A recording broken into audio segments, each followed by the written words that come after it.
The occult means hidden. It is the hidden world, the hidden knowledge. Occult comes from hidden. It may as well be synonymous with hidden, even. And it's kind of for this reason that I believe, truly, that anything you're going to be seeing online with the occult is kind of antithetical to the entire point and purpose of the occult. Because anything you're going to be seeing is going to be, I guess, including this video, right? Is going to be what is accessible, is going to be what is not hidden or what is revealed, is going to be oftentimes surface level, oftentimes whatever is sort of gimmicky or gets clicks or gets likes or gets views, which is definitely not this, but because no one wants to hear some fucking autistic sorcerer rant. But I feel like there's a problem with the occult becoming mainstream, and it's sort of that it defeats the whole idea behind it in a way. Because if the occult is by its very definition hidden, then for it to become so kind of popular and blown up, that's going to actually make the good stuff even harder to find.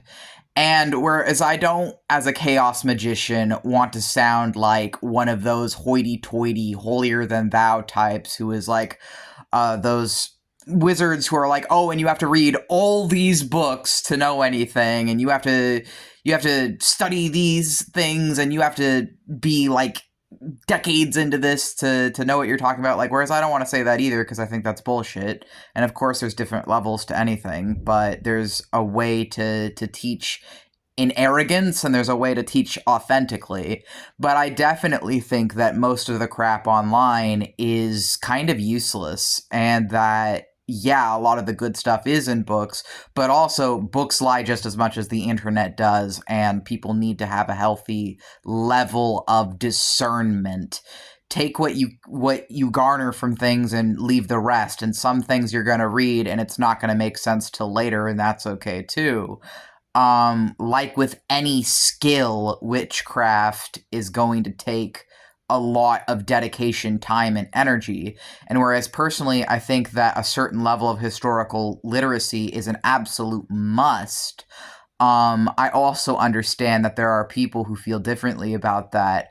But I also think that it's very easy for cults and for misinformation to become mainstream and rampant, especially if it's sort of ingrained into the internet's understanding of some of these things, even if it's not based on the actual history of it. So that's what I'm going to say on that. Also, I would say it's a red flag if like the people in like online witch communities are using generative AI. That to me is a major red flag at this point. If people are not able to handle criticism of like 1800s occultists and the crap that they've done, if they're not able to simultaneously like read the work of these people and appreciate the work, but also understand that a lot of these people were racists, were sexists, had other crap going on. If you can't acknowledge the full picture and are going to get mad at sorcerers like me for saying things like these people were white supremacists, that's just fucking stupid in my opinion. That doesn't help anything except maintaining the ongoing white supremacy in the occult. And I think that it's really upsetting that someone who frankly, I have a lot of knowledge on these things, but I can't stay in any communities, or I have to leave communities because they can't handle truth, because they want the good stuff but not the bad stuff. And it's like, if I bring up the bad stuff in the history of the occult, then they label me the bad, and I just have to fucking leave, because people want to learn, but they don't want to be challenged. People want knowledge, but they don't want things that are going to have to make them actually reflect and change as people, or unpack their own hand in systemic oppression and other things. And it's like, I will get in trouble just saying, hey, this author was a white supremacist. They said these things. And it's like, I literally lost 10 friends because I said that recently. People who were other demonolators and other sorcerers. And that fucking hurt. That cut really, really deeply.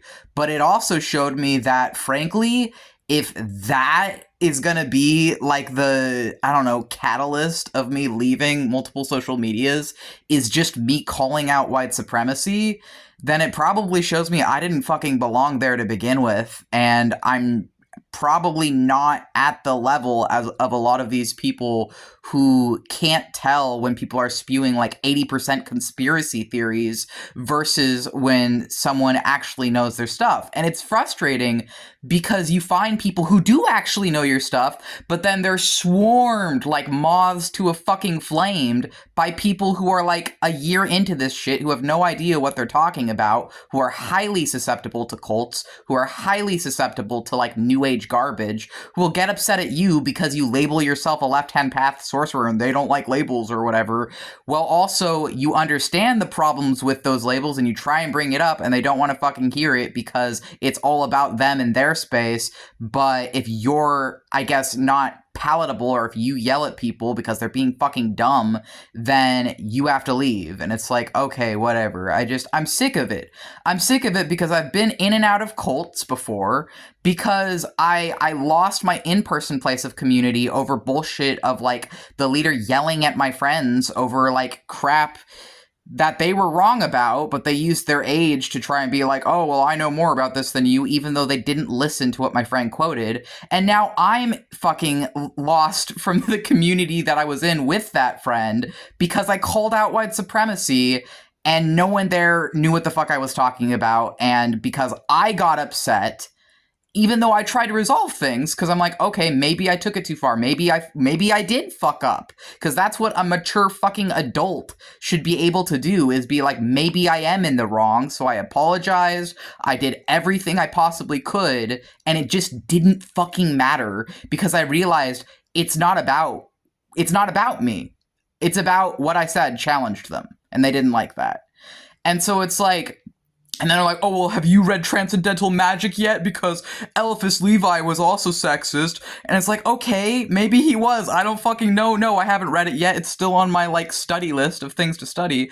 But you also don't have to have read someone's work to have acknowledged that they might have been racist or a white supremacist. Like, it's just like, denying it is what allows it to be fucking permeating everything. Being like, oh, I don't think maybe seeing white people as superior to other races, maybe they didn't mean it like that. Maybe it's not racist. And it's like, fucking this, like fucking Madame Blavatsky's work inspired the later Nazi movement. Because she was one of those 1800s people who, like, believed in the whole Aryan, like, precursors to the different ancient like languages of like the Greeks and the Sumerians and the different people, Mesopotamians and the different people. Well, there's this belief that they all, like, before that all the languages were like connected, and that the had like a precursor, and that precursor is like the Aryans, and that whole crap ties into the occult. And then it also ties into what inspired a lot of the shit that the Nazi movement was later like saying. And it's like, it's fucking annoying because I can see it and because I'm aware of it, but I get in trouble because I know too much shit. And then I just end up alone. Even the fucking other theistic Satanists don't like me. And it's like, what the fuck am I supposed to do with that? Like, actually, where the fuck do I fit if even the other sorcerers are like, oh, this guy's too much for us, get him out of here. He's not safe for our safe space because he called out white supremacy.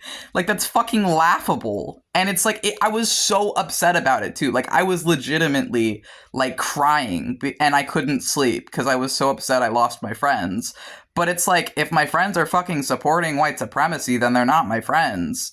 And I had to kind of like realize that and accept that. And it took a while. It took a long time to process everything. And like, I'm sort of accepting it now, but it's also like, the fact that this shit is always happening to me, it's like, it's literally not my fucking fault. I just know shit that upsets people.